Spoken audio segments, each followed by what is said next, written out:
काल काहीतरी भुजबळ साहेबांना क्लीन चिट मिळाली. आता भुजबळ साहेबांना जर क्लीन चिट मिळाली तर याचा अर्थ भुजबळ साहेब सच्चे आहेत, भुजबळ साहेब सत्यवादी आहेत. माझी तशीच धारणा आहे की ते सच्चे आहेत, ते सत्यवादी आहेत आणि त्यांना क्लीन चिट मिळाली.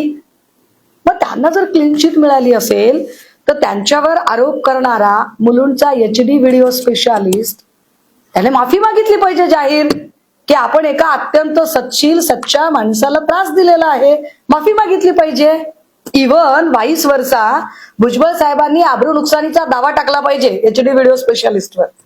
म्हणजे ज्या पद्धतीने बघा की आमचे नेते सन्मान्य संजय राऊत साहेबांवरती आरोप झाले, राऊत साहेब तुरुंगवासाला सामोरे गेले, राऊत साहेब बाहेर आल्यावर राऊत साहेबांनी त्यांच्यावर केस टाकली आबरू नुकसानीची, की तुम्ही अशा पद्धतीने मला हॅरॅश केलेलं आहे, कर नाही त्याला डर कसले.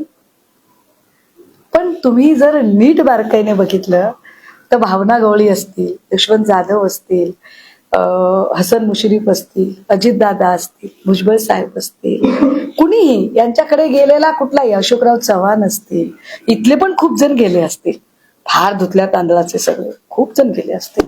ह्याच्यातल्या कुठल्या माणसाने त्याला क्लीन चिट मिळाल्यानंतर म्हणजे मी निर्दोष आहे हे सिद्ध झालं त्यानंतर असा कोण बाईचा लाल आहे, एक राऊत साहेब वगळले तर, की ज्याने भाजपवर आमच्यावर तुम्ही खोटे नाटे आरोप केले म्हणून भाजपवर ज्याने अब्रू नुकसानीचा दावा टाकला असेल बरं. नॉट अ सिंगल एक्झाम्पल,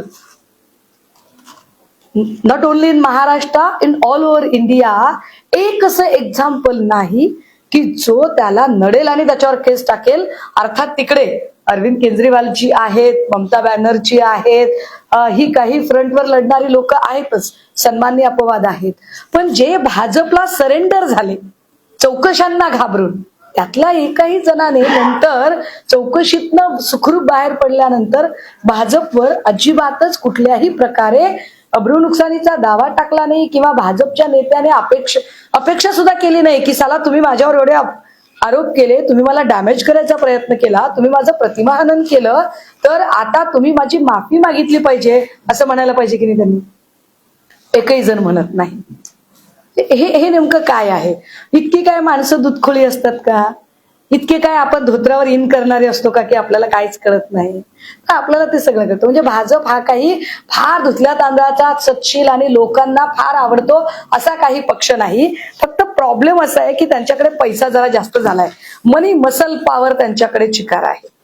पण या मनी मसलला उत्तर द्यायला आमच्याकडे मेंटल पॉवर नक्की आहे आणि आम्ही ते ताकदीने लढू शकतो.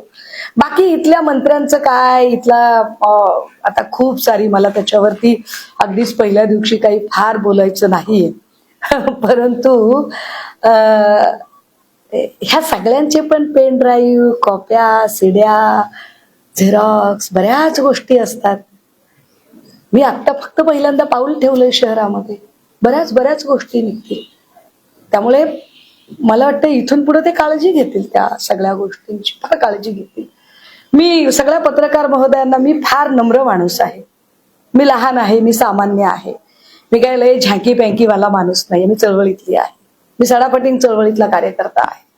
पण एक नक्की म्हणजे हे सगळ्यांच्यासाठी मी फार ताकदीने एक मांडलं पाहिजे. मी कायम असं म्हणते की मी महिला असण्याचं विक्टिम कार्ड कधीही खेळत नाही, नेवर.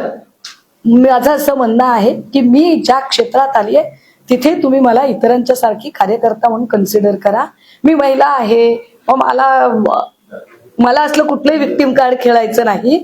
आणि माझ्यासोबत काम करणाऱ्या सगळ्या सहकाऱ्यांनी सुद्धा, म्हणजे हे आपल्या माध्यमातून त्यांच्यापर्यंत पोहोचलं पाहिजे की माझ्यासोबत काम करणाऱ्या प्रत्येक सहकार्याला सुद्धा मी सांगू इच्छिते की कृपया बाई समजून अजिबात हलक्यात घ्यायचं नाही, बिलकुलच हलक्यात घेऊ नका. ज्या क्षणी तुम्ही बाई समजून हलक्यात घ्याल